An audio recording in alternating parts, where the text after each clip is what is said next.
საქართველოს შინაგან საქმეთა სამინისტროს ანტიკორუფციული სააგენტოს თანამშრომლებმა ჩატარებული ოპერატიულ-სამძებრო და საგამოძიებო მოქმედებების შედეგად სამსახურეობრივი უფლებამოსილების ბოროტად გამოყენების და ყალბიქონებრივი უფლებამოსილების დამადასტურებელი დოკუმენტის დამზადება გამოყენების ფაქტზე დააკავეს დანაშაულებრივი ჯგუფის წევრები.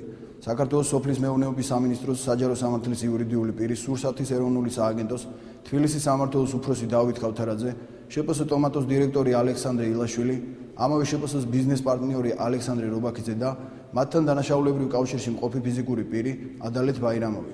გამოძიებამ დაადგინა, რომ დავით ქავთარაძე სამსახურეობრივ უფლებამოსილებას ბოროტად იყენებდა და გარკვეული თანხის სანაცვლოდ უპირატესობას შპს ტომატოს წარმომადგენლებს ალექსანდრე რობაქიძესა და ალექსანდრე ილაშვილს ანიჭებდა. ხოლო ისინი ადალეთ ბაირამოვთან წინასწარი შეთანხმებით ქონებრივი უფლებამოსილების დამადასტურებელ დოკუმენტებს აყალბებდნენ.